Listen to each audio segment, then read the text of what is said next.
You are getting jammed because of your own excessively low backswing. That's why you have trouble with serves.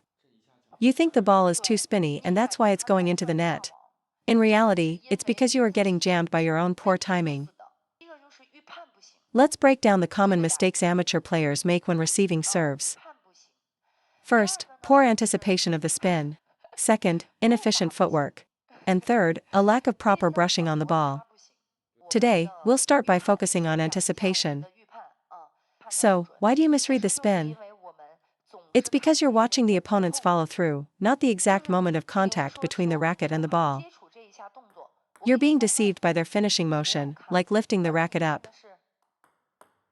Regardless of the player's level, if you watch the contact point in slow motion, you can 100% identify if it's topspin or backspin.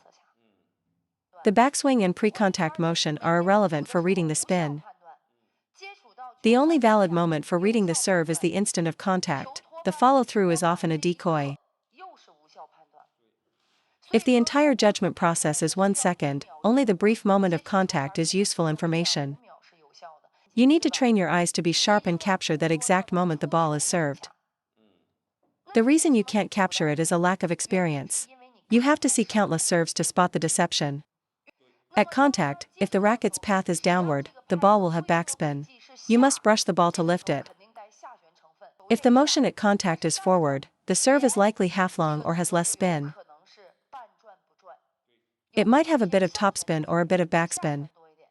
If the player lifts the ball at contact, it's definitely a sidespin topspin serve that will kick up. Focus only on the racket's direction at the instant of contact, that will tell you the spin. Advanced players just have faster technique. In slow motion, anyone can see an upward motion. It's just that their wrist action is so quick it's hard to see in real time. But you can train this. Practice to increase your anticipation speed and capture that critical moment. This is the only way to truly master your serve return. You must treat anticipation as a core skill, as important as your forehand loop. Do this, and you will surpass your peers. The very first shot of a rally is reading the serve. Why don't you prioritize it? You might only use your big forehand loop a couple of times in 3 games. But you must use anticipation on every single serve. There is no escaping it. The problem is a lack of priority and insufficient practice, which leads to inexperience.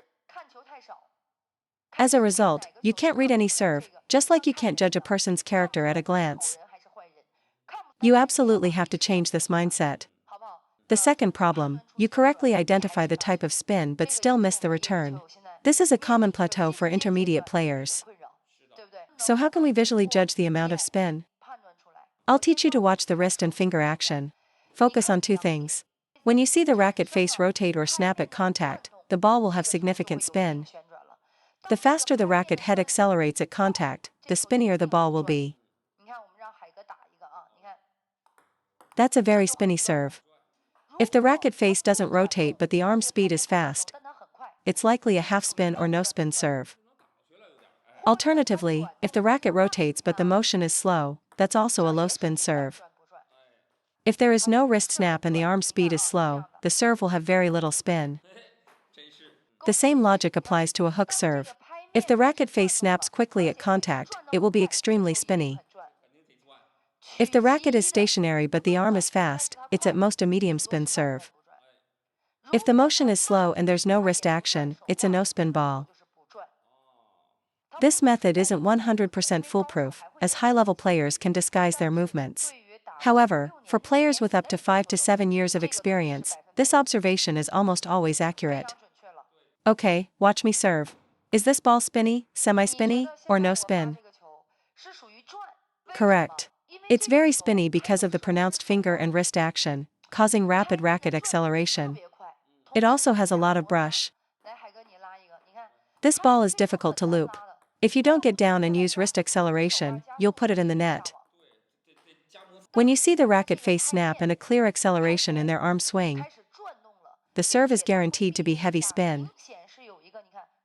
If they do a hook serve with just a simple arm motion, it's not a threat. But if they snap the wrist like this, you know it's very spinny. If you return that with a simple block, you'll go long. First, you must determine if the overall racket path is downward or upward. Second, observe the racket head speed and whether they are using their fingers and wrist. Using the fingers will inevitably cause the racket to accelerate, which means they've added hidden power. This indicates they have good touch and technique. The moment you see that wrist snap on a topspin serve, be careful not to hit the ball off the table. And if you see that snap on a backspin serve, you must loop it aggressively to avoid hitting the net. Let's use a long backhand serve as an example to analyze why you miss returns. You hesitate for too long. By the time the ball is right in front of you, you're just starting your swing. How can you possibly be on time? The instant it bounces on their side, you must start processing. Move your feet or stay put. Is it topspin or backspin? Then, as the ball travels over the net, you begin your preparation.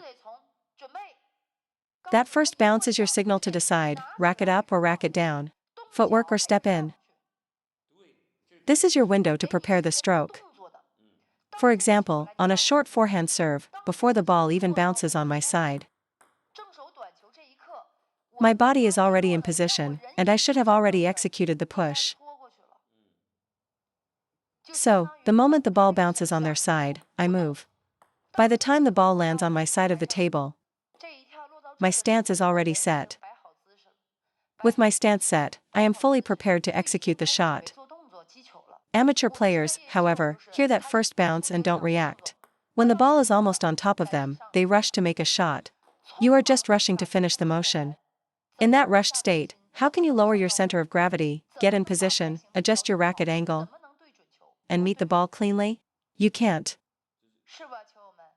You've already lost the race before it even starts. The moment the server strikes the ball and it bounces, your anticipation phase is over. Now it's time to move your feet, prepare your stroke, and begin your backswing. The moment the ball lands on your side, you should be executing your shot. But what happens is you only start moving as the ball is about to reach you, and you get jammed as it bounces. If you don't fix the rhythm of your service return, you will always be half a step too slow. When you're late, you rush, and a rushed shot can never be technically sound or correct. For example, against backspin, you won't have time to get down. Second, serves basically come in three varieties: heavy spin, half spin, and topspin. Can't I use a brushing loop to handle all three? For instance, against a side backspin serve, I'll demonstrate with a backhand loop. A very spinny one. A half spin serve, I can still use a brushing loop. A side spin topspin serve, again, I can use a brushing loop. Therefore, your most important tool for returning any serve is the ability to brush the ball. Because backspin, half spin, and topspin can all be neutralized by applying your own spin. If your ability to brush the ball is poor, your service return will be poor. 100%. Here's why: if you can't brush, you won't dare to loop backspin serves. Your only option is to push. If the serve isn't very spinny, your push will pop up high, and your opponent will attack it. It's also very difficult to adjust your racket angle. Against topspin, your only option is to hit or block. If your timing is slightly off, the ball will go long. This forces you to be perfectly accurate with your initial spin judgment just to get the ball on the table. Because pushing only works against backspin, and hitting only works against topspin, neither is effective against a half-spin ball. The margin for error is too low. While pushing and blocking seem safe, they are actually the least consistent options as you advance, because any error in judgment results in a missed shot. So, the one universal solution for returning long serves is to brush the ball with spin. If you use inverted rubber, you must learn the backhand rip. If you receive a half-spin serve and try to loop it like it's heavy backspin, you'll hit it long. Instead, you should use a compact ripping motion for these half-spin serves, just like we practice. Against sidespin topspin, again, use the rip. This single technique can handle 50% to 70% of serves. Your normal backhand rip against topspin is at chest height. Against backspin, just drop the starting point to your navel. Use this approach for all service returns, regardless of spin. If you hit the net a couple of times, just drop your racket a bit lower and open the angle. The consistency will be extremely high. Amateur players shouldn't separate strokes so rigidly. Many of you drop your racket too low for a backspin return. When you place your racket below the table, you will get jammed by the ball's pace. The time it takes to drop your racket down and bring it back up is exactly when the ball jams you. By the time you make contact, your brushing motion is ineffective. The stroke for attacking after your serve is completely different from the stroke for receiving a serve. For a backhand return against backspin, you should not drop your racket low. If the serve is fast and long, you will absolutely be jammed. You must learn to loop backspin from a higher starting position, level with the table. Let me demonstrate. Watch my racket height.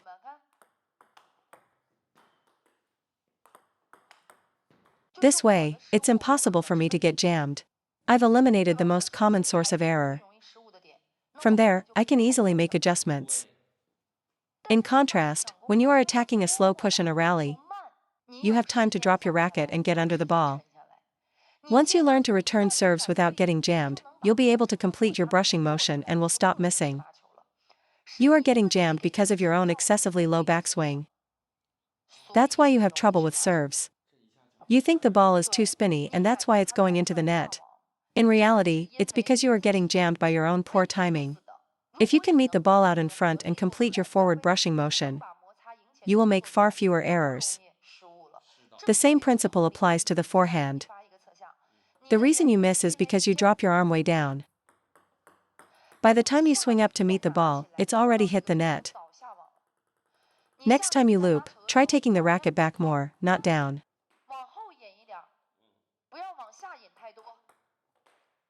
Once you stop getting jammed, you'll find the ball is incredibly easy to loop. Try it tomorrow. The results will be immediate. But you must brush the ball.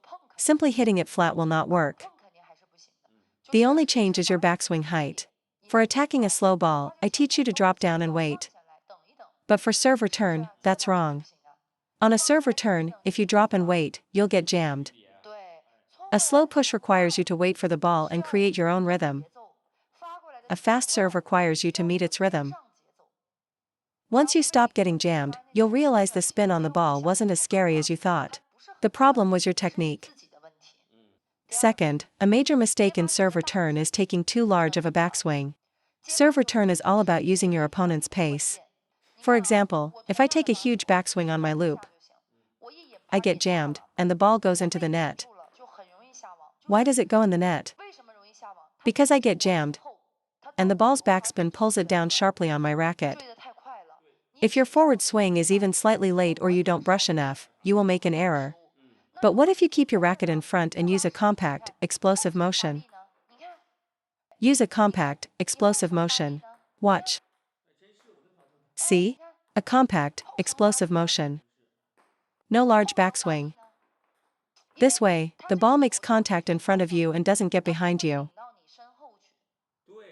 You can fully complete the stroke from the contact point through the follow-through, instead of the ball flying off your racket mid-swing, making the rest of your motion useless.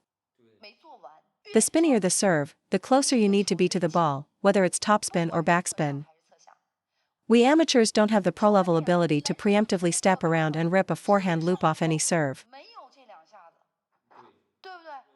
The moment I try to step around, my opponent will just serve wide to my forehand. We don't have that skill, so let's be realistic. Let's find a method that we can understand and actually execute. So, just use your racket to meet the incoming ball. Like this, track the ball with your racket.